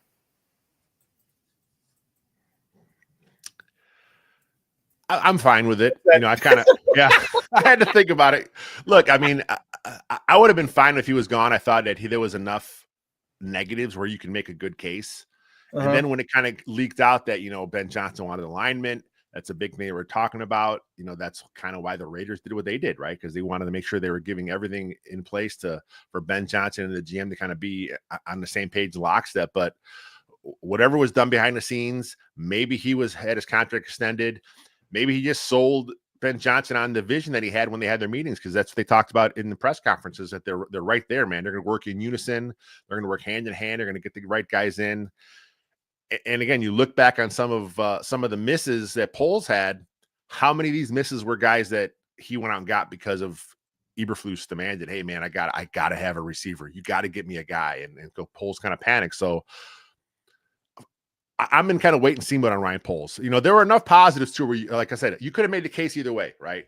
You know, there were some things he did, you know, but it could also be argued that his best moves are kind of into the ones that kind of were lucky for him, you know, the fortunate stuff. But, you know, we'll see what happens here. If he goes out there and he brings in the right pieces for Johnson, then, you know, everything that he's done in the past is all forgiven, and he's just on the right path. And, you know, maybe that's just who he is. He's just a guy that is there to kind of serve his coaching staff, kind of give them the right groceries to make the meal, so to speak.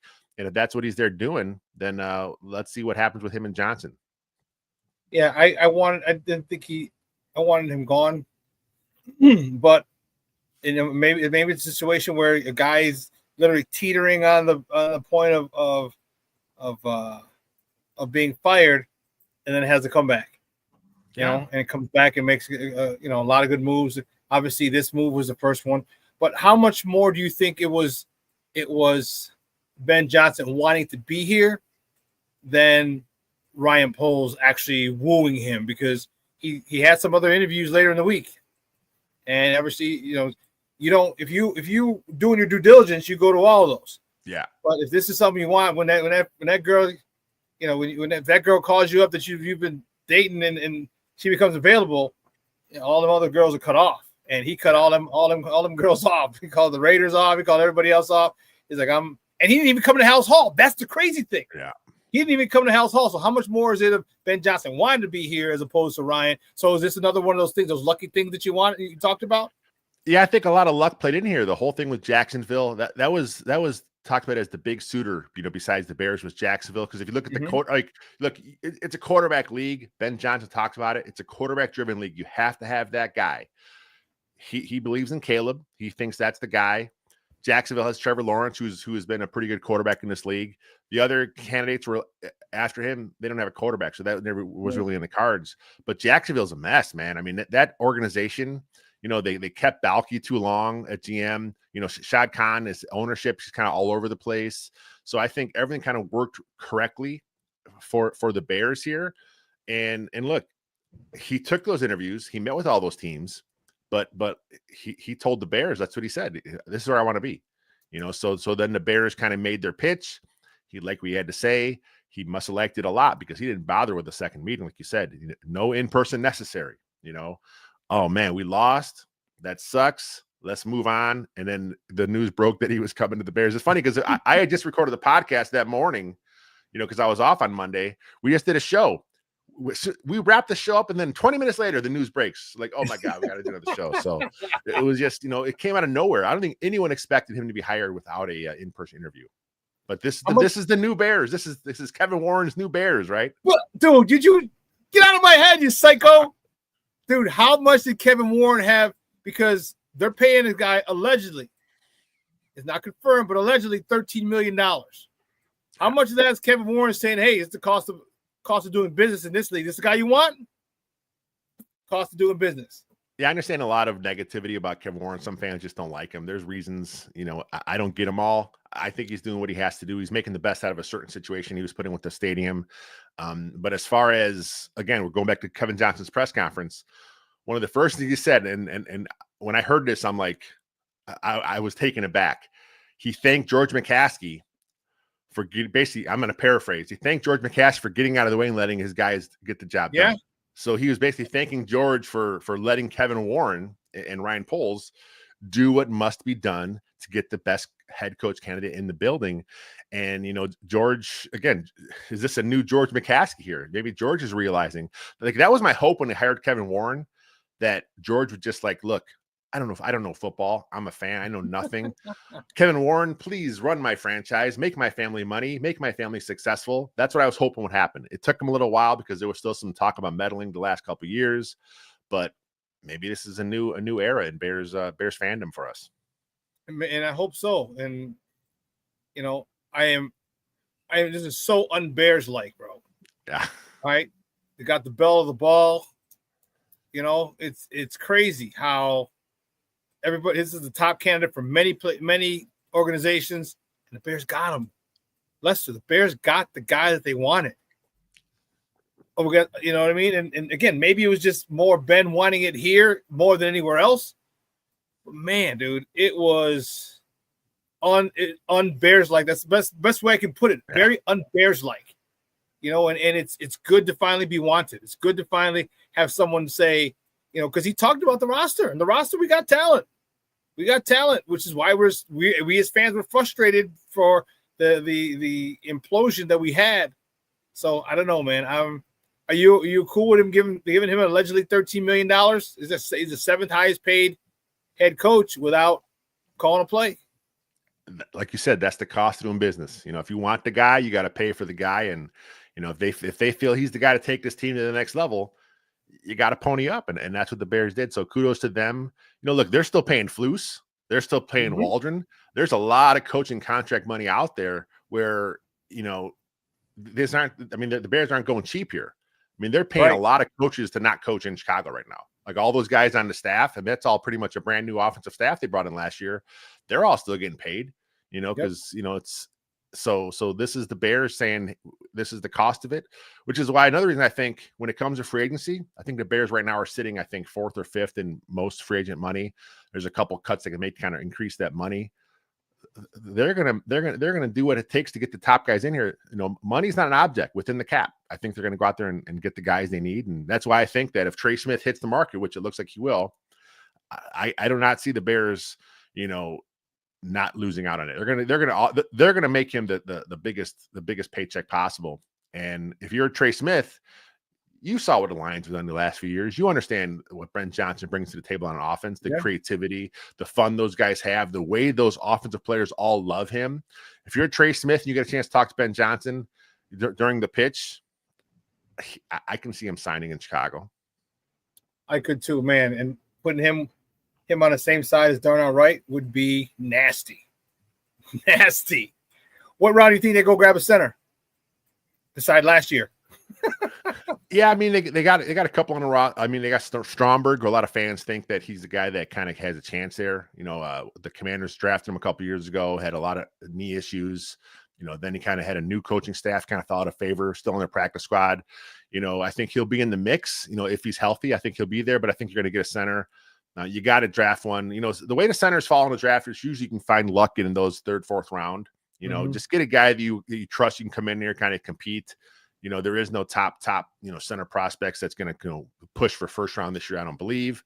But you got to get a guy, and you got to get a guy. You got to start building up those trenches, not only in free agency like a guy like Trey Smith. You got to bring in a couple young, promising draft picks because, like I said, you need to replace all those guys.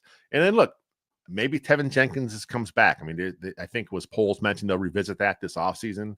They'll talk to Ben Johnson. I like Tevinjenkins.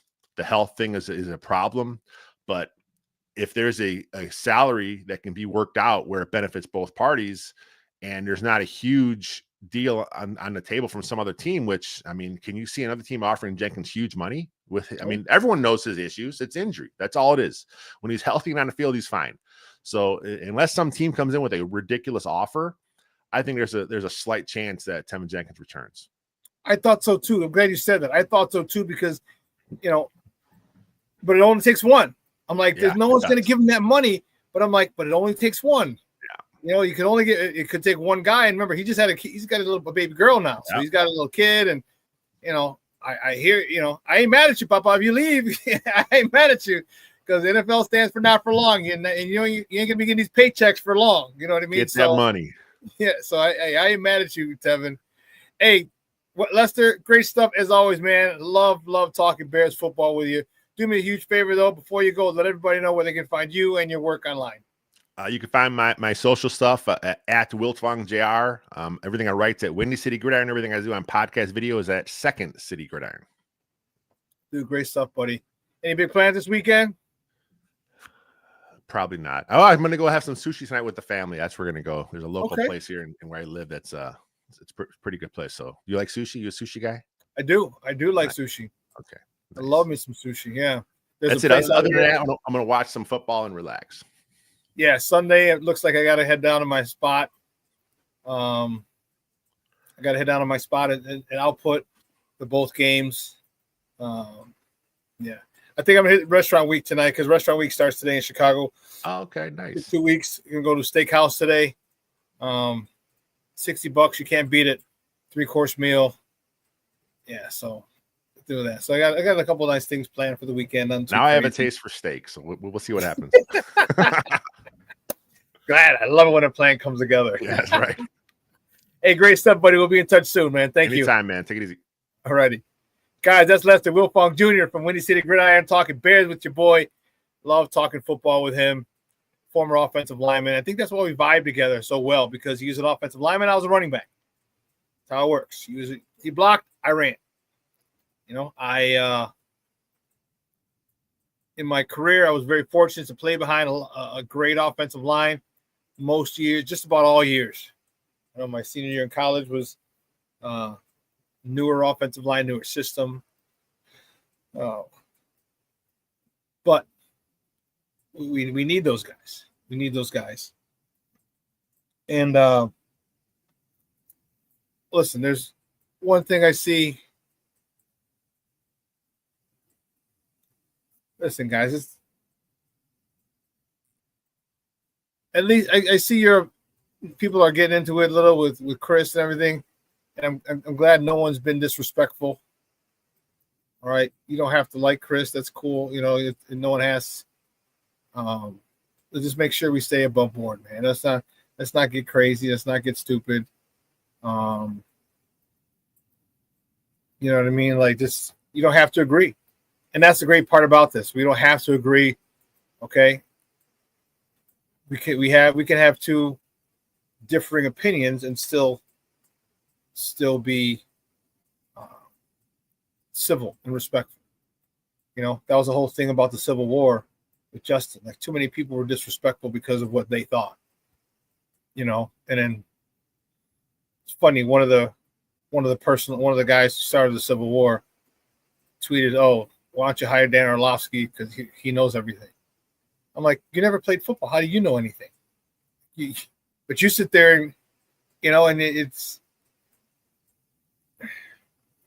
yeah.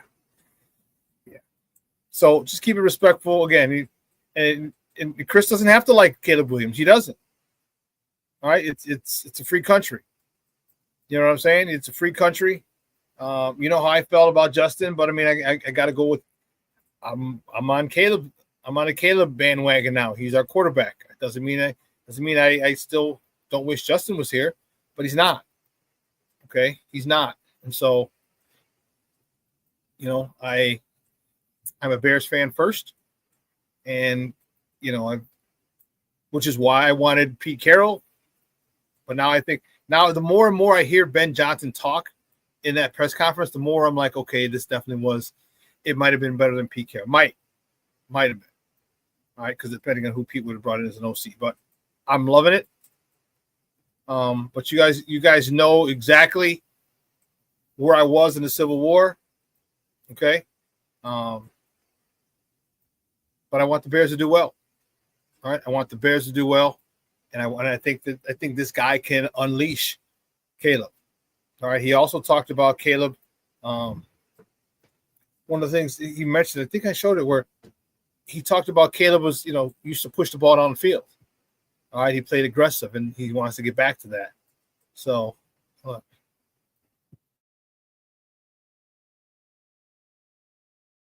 Excuse me. Oh, jeez. I got a cramp now. Oh, excuse me. Oh, man, that was whew. Sucks when you get a cramp and you can't stretch. No, who's Caleb? He said Caleb is not going to be good at all. No, I disagree with you.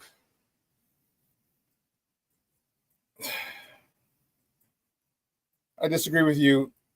Ehud Ben Jera. Chris Foster said, "Field sucks to me, but still wanted him one more year for the Hall." I hear you.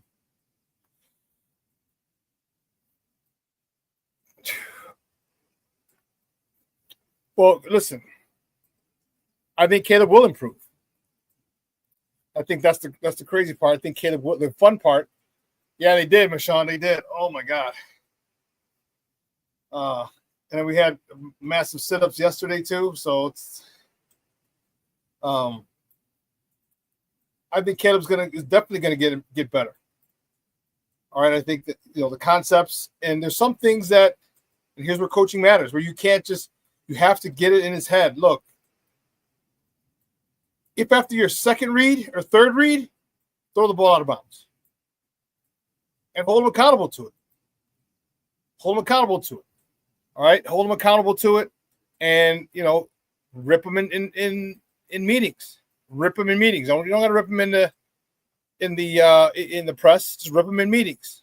Because believe me, that's a lot worse when you rip you're called to the carpet in front of your teammates. That's tough. But sometimes you need it. Sometimes you need it. And I think Caleb, dude, the one thing about the whole situation, I personally, despite where I wanted to be where I was in the Civil War, the talent for Caleb was never in question. The talent for Caleb was never in question. All right, never. So this kid's good. All right, you don't win a Heisman Trophy if you're not good. All right, yeah, I'm not saying he's a perfect quarterback, but this kid is good, and this kid has more than enough with the right coaching to lead this team to a Super Bowl. I mean, but there's a lot of other factors that have to go involved. You know, right? Good offensive line, good weapons, good defense. Okay, and a lot of those things are in place. You got a good defense. All right, I think there was just too much bullshit that happened in last year that they just kind of got distracted. And that's the one thing you hate as a football coach is distractions.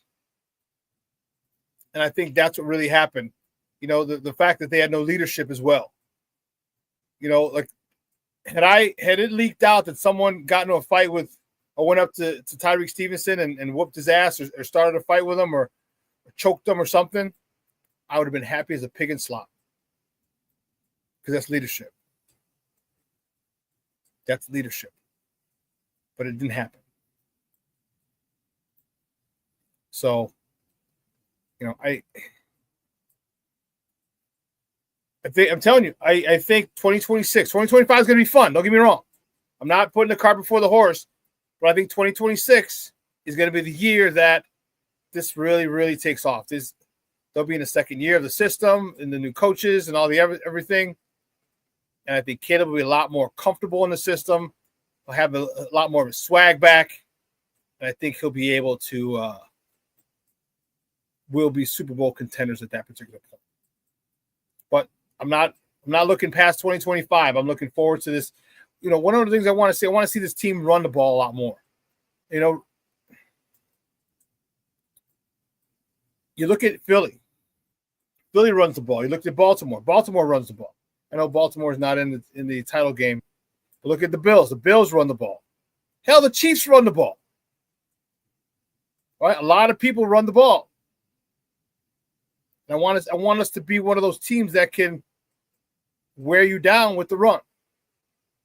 I want us to be one of those teams. So we got to go upgrade the offensive line. I think we got to get another running back. I'm not a big fan of Roschon Johnson. Okay. When he first got him, one of the things I said was, why do they always talk about his character? Okay. Why do they talk about his character? Which is great. So he's one of the nicest guys. He's the best character. They're one of the best character guys they've ever met. All right, but I'm not worried about his character right now. I want to see him run the ball. And I saw him run the ball, and he's too short yardage-ish. Like when he got through the line, like he pitter-patters when he gets through the line, as opposed to hitting it freaking downhill. All right? He's not used to playing in space, not used to that's not his style, getting as much yards as possible. He's looking for people to hit. You can't always look for people to hit, boss. You got to go. So not a big fan of Roschon Johnson. So, I mean, he's good short yard. Here, if you put him in short yardage behind a fullback or an offensive lineman, cool. But even then,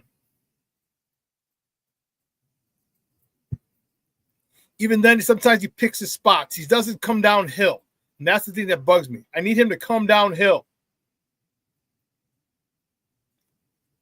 with a mission. No, I'm sure there had to be. I don't remember 4th and 1 or 3rd and 1 where we got the ball and we didn't get it. There had to have been some time in my career, but especially later with the Thunder and the Chargers, I don't remember it. Because we're coming downhill. You know, whether it was Tony Bell when I was with the Chargers or my man Mark Micah when I was with the Thunder, we're coming downhill. Mark was 250, 260. I was 225. So you're going to stop us from getting a yard? Not happening. It ain't going to happen, Captain. And that's the type of running back we need, which is why I loved it when they had Kramer in the backfield. I love the fact that they had him with Roschon Johnson. I'm cool with.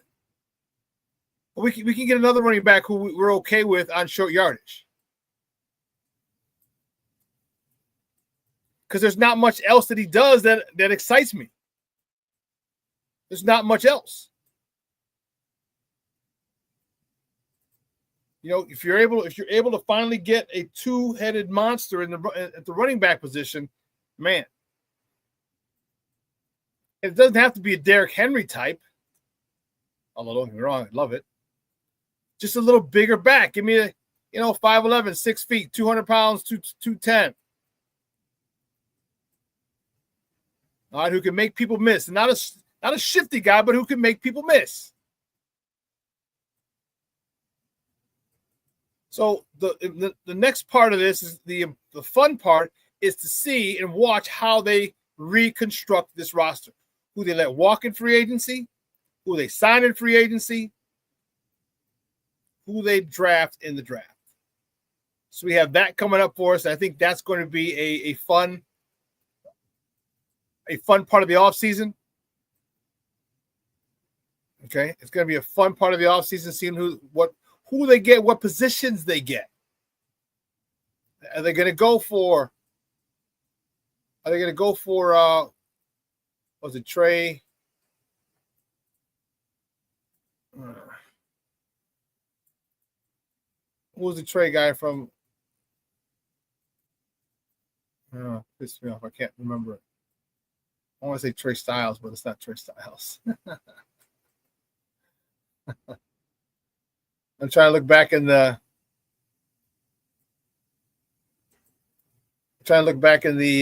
chat. Trey Cornelius. Okay, Cornelius says if Ben Johnson needs another Jahmyr Gibbs, and the Bears should draft Quinshon Judkins. Yeah, he's a nice running back. He's a nice running back. I like him. I like him a lot.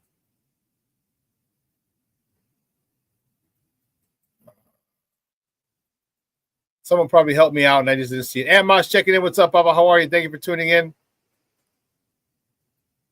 What's the dude Trey that went to Tennessee? I can't think of it.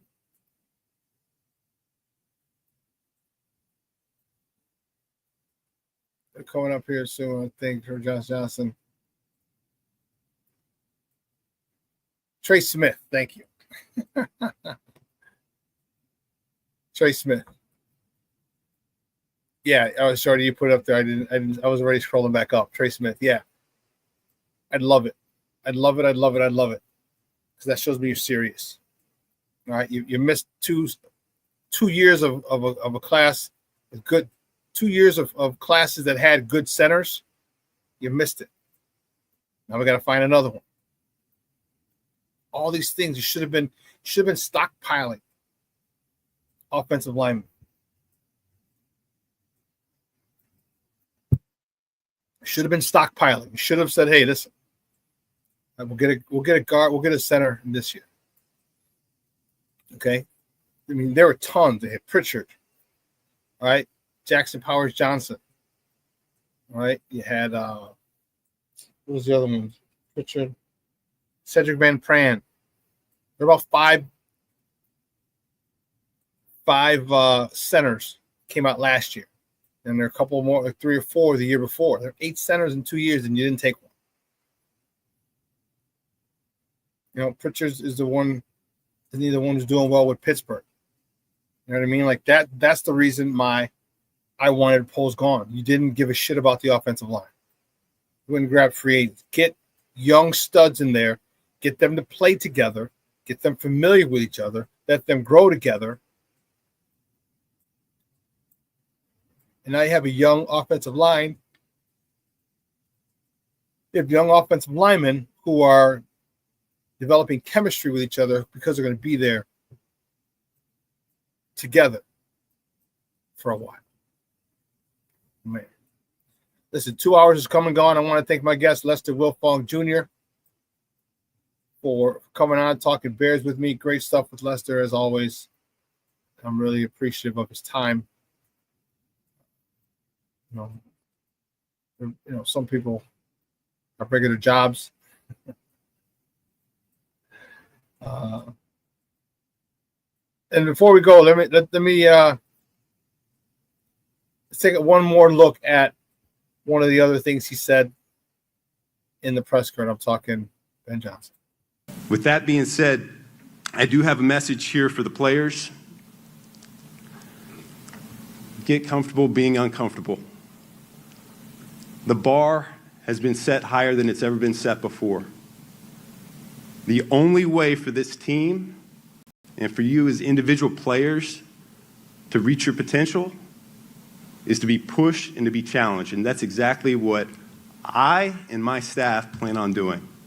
We are going to push, we're going to challenge. And along with those high standards, there's also going to be a high level of support as well. Everybody in this building is going to be all about helping you guys out. That's it. All about helping you guys out. You are the focal point. Everything is going toward you. Man. Luis said, where am I at? On Sunday, probably output.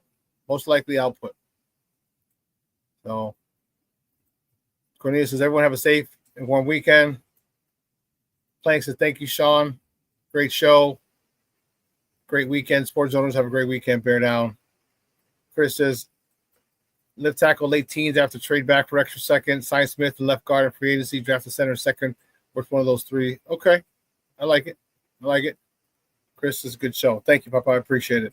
Hey, guys, listen, have a great weekend. The weather's going to be a little warmer today. Okay. So get out there, hit restaurant week if you can. All right. And then hit brunch. We'll do it this weekend. Hit a brunch spot. Meet up let your loved ones know you love them. Okay. Do me a favor. Send them a text, voice memo, whatever. Just reach out to your people. All right. Because tomorrow is promised to no one. All right, guys. I'm going to replay this at 6 at 12:15. Today, you got Second City Sports with Lakina and Sid. They're going to give you another 2-hour tour of Chicago sports. So, for everyone here at Sports Zone Chicago, guys, I'm your boy, the SuperBack, Shawn Sierra. Have a phenomenal day. We got a heat wave here, baby. Heat wave. It's in the 20s. In the 20s, baby. That's what I'm talking about. Yeah, baby. 23 today. No more -8. Have a great weekend. I will see you guys on Monday. All right, your boy, the SuperBack. I am out.